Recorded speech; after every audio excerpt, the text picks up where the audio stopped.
Welcome to Cheap Talk, the podcast that dives deep into life's little complexities. And today we're talking about something truly fundamental, the underrated virtue of adventurous eating, or as we like to call it, having an open palate. It's more than just trying new foods, isn't it? It's a whole mindset. Exactly. The article we're discussing today really hit home with this idea. It starts with this anecdote about a woman who just loves food, like truly appreciates it. She's enthusiastic, encouraging others to try new things, and never makes anyone feel bad about their preferences. It's infectious. It's like she creates this safe space around food, yeah? Where everyone feels comfortable exploring and experimenting. Totally. And the article argues that this open palate mentality actually strengthens relationships. It's about shared experiences, trying new things together, and being open to each other's culinary quirks.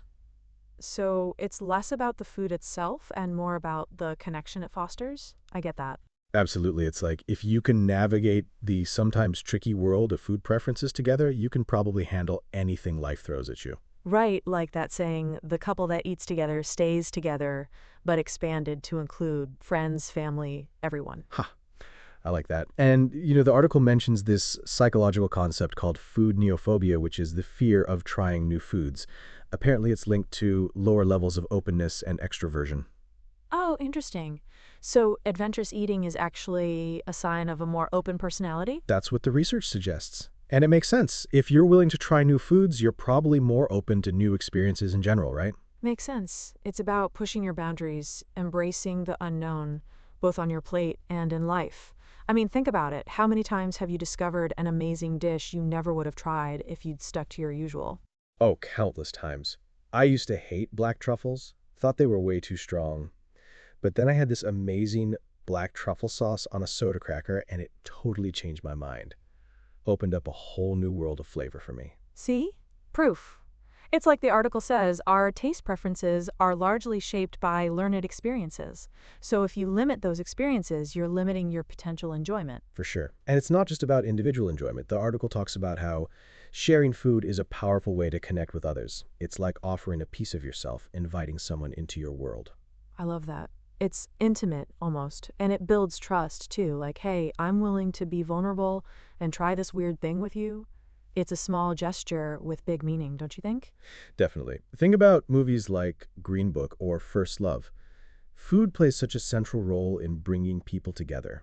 It's a universal language, a way to express love, comfort, and shared memories. Totally. And the article makes this great point about food being a memory anchor. You know, how certain tastes and smells can transport you back to a specific time or place. Those shared food experiences become woven into the fabric of our relationships. It's like emotional comfort food, in a way.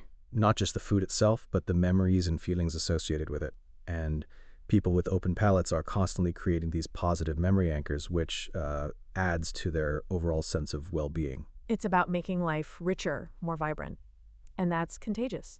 Being around someone who's excited about exploring new flavors makes you excited too. It's like a ripple effect of positivity. So it's fascinating how much psychology plays into our food choices, right? I mean, beyond the basic need for sustenance, it's really a complex interplay of social, cultural, and personal factors. Totally. Like this research by C. Frangillo and others in 2020 highlights how sociocultural influences shape our diets, even impacting what we consider healthy.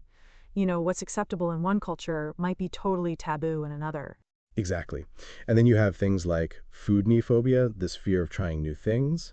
Neslick and Forcell's 2019 research linked it to personality traits like lower openness and extroversion. Which makes total sense, right? If you're not open to new experiences in general, you're probably not going to be adventurous with your food either. Yeah. It's like Zuckerman's work on sensation seeking back in 1990. Some people are just wired to crave novelty, and that extends to their palates. Definitely. It's a spectrum. On one end, you have the super adventurous eaters, always seeking out the next culinary thrill. And then you have the picky eaters, as Brown called them in 2007. Oh yeah, Brown's take on picky eating as a moral failing, a little harsh maybe, but it does spark a conversation about like the responsibility we have to be open-minded, at least to some degree. Right. It's not just about personal preference, but also about respecting other cultures and cuisines. It can be a real barrier in social situations, you know? For sure. Imagine traveling the world and only eating familiar foods. You'd miss out on so much. It's about embracing the full human experience, I think. Absolutely. And Johnson, Michaud, and Neumann's 2021 work, although you didn't mention the full title, I'm guessing it delves deeper into the cultural aspects of food choices and how they intersect with sustainability.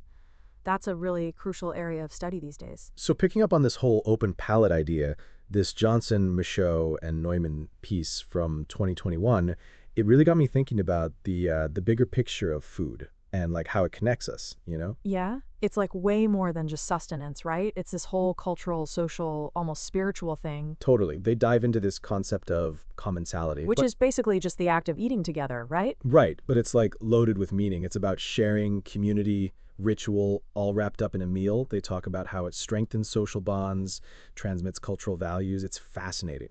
Hmm. It is. Think about all the traditions and celebrations centered around food: Thanksgiving, birthdays, even just a simple family dinner. It's where stories are shared, memories are made. Exactly. It's like that article we were talking about earlier, the memory anchor thing. Food becomes this powerful symbol of connection, This tangible expression of love and belonging, it's like Green, Reed, Neuer, and Hedgebeth's 2023 work on the Proust effect, how certain tastes and smells can evoke such vivid memories and emotions. oh, totally. Like that Madeline cookie transporting Proust back to his childhood. And it's not just nostalgia, right? It's about creating new memories, too. Every shared meal is a potential Proust moment in the making. Absolutely. And it goes beyond individual experiences too. Commentality, like Johnson and the others were saying, plays a huge role in shaking cultural identity. What we eat together, how we eat together, it defines who we are as a community. For sure. Think about different cultural dining practices like sharing dishes, family style versus individual plates, or the rituals around tea ceremonies, or even just the etiquette of using chopsticks. Yeah, it's all part of the bigger picture. And, in a world that's increasingly digitized and disconnected, I think this emphasis on commentality is more important than ever. It's a reminder to slow down, connect with others, and savor the simple act of sharing a meal. Couldn't agree more. It's about nourishing our bodies and our souls, right? Creating those shared experiences that make life richer, more meaningful. So, to our listeners, thanks for joining us on Chief Talk.